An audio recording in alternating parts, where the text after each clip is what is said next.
Ne crains pas, laisse-toi regarder par le Christ, laisse-toi regarder car il t'aime.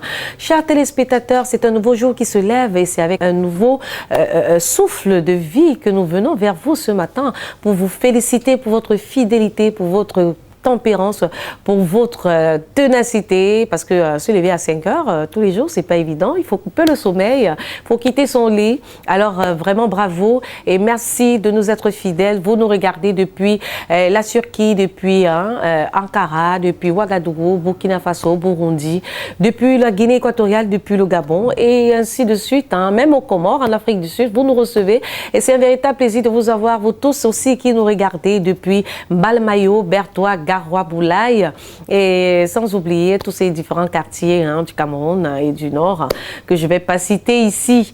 Nous allons adopter un thème. Très souvent on entend des gens dire je ne vais plus boire la bière. Moi, je demande quelque chose à Dieu. Alors maintenant, j'ai décidé de me priver de boissons. D'autres décident de se priver même de nourriture. Il y en a même qui vont jusqu'à dire, je vais jeûner même presque toute ma vie. Parce que je veux que le Seigneur me montre sa face. Je veux que le Seigneur fasse ceci et cela. C'est quoi le jeûne? Comment jeûner? Quel est le jeûne qui plaît à Dieu? Est-ce que c'est l'effet de se priver de nourriture et de boissons qui fait qu'on soit favorable à Dieu ou alors que le Seigneur soit favorable à nos demandes? Nous allons tout simplement nous attarder dans ce thème qui est le jeûne et avec nous, l'abbé Richard Mbouta va nous donner les références du texte qui feront l'objet de notre méditation. Bonjour l'abbé, merci encore d'avoir accepté l'invitation.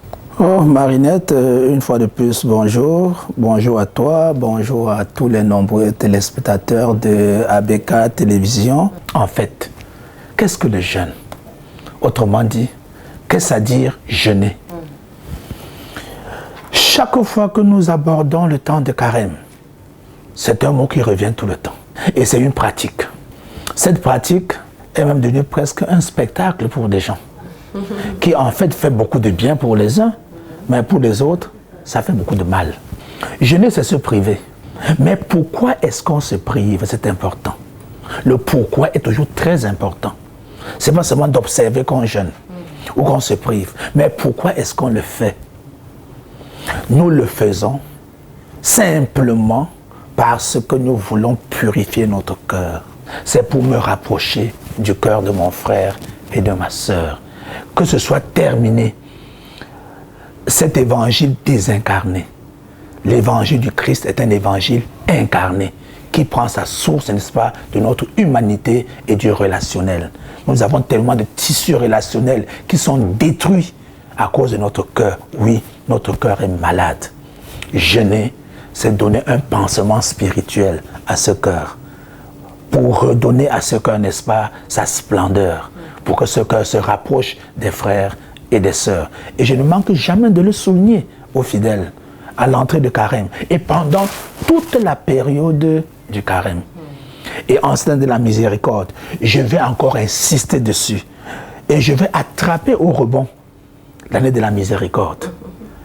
J'ai entendu les cris de mon peuple, j'ai vu sa misère et je vais t'envoyer aller le sortir de cette situation. Voilà jeûner. Voilà, jeûner n'est pas une affaire alimentaire, mais c'est de se débarbouiller, c'est de penser son cœur, de toutes les blessures dont il souffre et de le réconcilier, de lui donner une splendeur à travers la réconciliation et la résolution de tous les différends que nous avons au quotidien avec le prochain. Et très souvent, l'abbé Richard, il faut revenir un peu sur cette histoire de jeûne. On voit des gens qui disent que je vais jeûner 48 heures, je vais jeûner 2 semaines parce qu'ils veulent obtenir quelque chose. Et vous avez souligné tout à l'heure en disant, il ne sert à rien de jeûner quand on n'arrive même pas à s'adresser à son conjoint, avec qui on vit dans la même maison, dans le même lit, on mange dans la même salle. Alors, pour celui qui peut-être veut obtenir une grâce du Seigneur et qui a fait le pas plusieurs fois vers ce conjoint, vers ce collègue, vers cet ami, vers ce frère, vers cette sœur pour la réconciliation et qui s'est buté à un refus catégorique et parfois même à une humiliation. Qu'est-ce qu'il y a de faire? Est-ce qu'il ne faudrait pas peut-être qu'il jeûne donc pour obtenir cette grâce qu'il attend de Dieu, ou alors est-ce qu'il va toujours continuer à courir vers ce frère, cette sœur, ce collègue pour forcer la main au risque même de se ridiculiser et d'être mal interprété? Oh, merci Marinette pour cette question. Elle est vraiment, je crois, elle est fondamentale.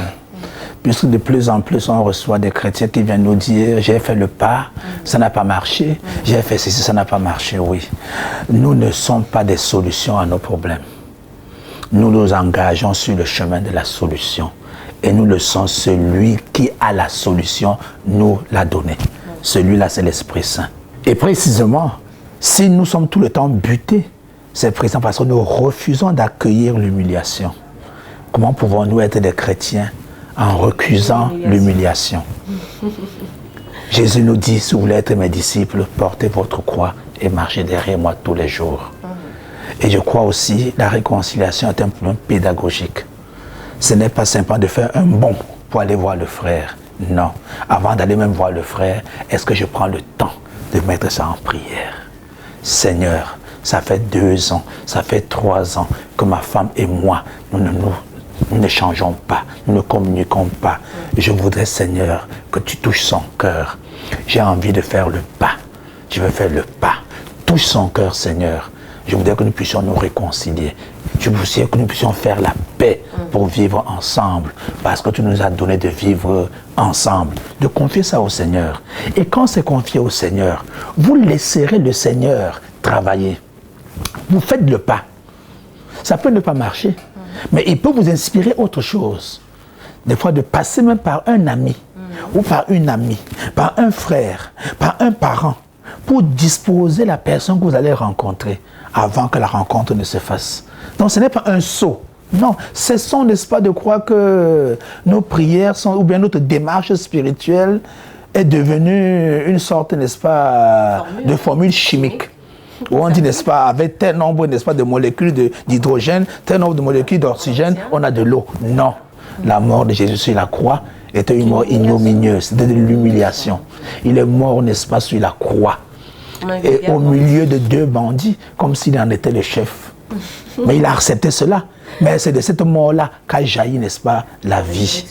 Cela dit, nous devons absolument, je dis bien absolument, comme des chrétiens, faire le pas. C'est ça qui témoigne de notre foi. Nous sommes des chrétiens. Imaginez-vous des chrétiens qui n'arrivent pas à s'accorder, mais qui passent tout le temps, n'est-ce pas, à prier, avec des chapelets en main, à faire des adorations et tout le reste. Non, c'est des pantins. Voilà, je crois que c'est plus que clair le message qui nous a été livré ce matin. Je suis très heureuse d'avoir eu l'abbé Richard. Je suis sûre que vous aussi à la maison, vous avez été pleinement édifiés. Mais avant de partir, on va prier pour tous ceux qui ont encore du mal à se réconcilier sans doute. Au nom du Père et du Fils et du Saint-Esprit. Amen. Dieu notre Père, une fois encore, tu nous donnes l'occasion de nous retrouver autour de ta parole. Merci pour la grâce que nous offre ton Église. Elle nous fait le don de cette période, le Saint Carême, pour nous remettre en question. Le jeûne dont il s'agit, nous voulons, Seigneur, le vivre tout au long de ce carême. Comme tant d'entraînement, nous ne nous entraînons pas pour nous arrêter en mi-parcours. Nous voulons aller jusqu'au bout. C'est ça la mise au vert. Que cette mise au vert nous donne de prendre conscience de ce que nous voulons aller loin, sinon très loin, jusqu'à gagner, n'est-ce pas, le trophée. Aide-nous, Seigneur, à nous départir de nos orgueils. Aide-nous à nous départir de tout ce qui de près ou de loin nous empêche de vivre la paix et l'harmonie avec nos frères. Rapproche nos cœurs de ton cœur si aimant. Ainsi, nous serons cette famille dont tu es le Père et nous pourrons tous ensemble devenir tes enfants. Nous te le demandons, Père, parce que tu es notre Dieu et que tu es vivant maintenant et pour les siècles des siècles. Amen. Merci l'abbé Richard pour cet enseignement. Merci à vous d'avoir suivi l'émission Rediffusion 23h. N'oubliez pas de faire passer le message, de d'édifier également tous ceux qui se trouvent dans votre entourage sur le jeûne. Le jeûne, nous retenons un seul mot. Il ne suffit pas de se priver des aliments, de ses films préférés, mais il suffit de se rapprocher de l'autre, de se réconcilier et de cheminer sur la trajectoire que le Christ trace pour nous. Merci d'avoir suivi. C'est une émission qui s'achève et demain est un autre jour. À bientôt.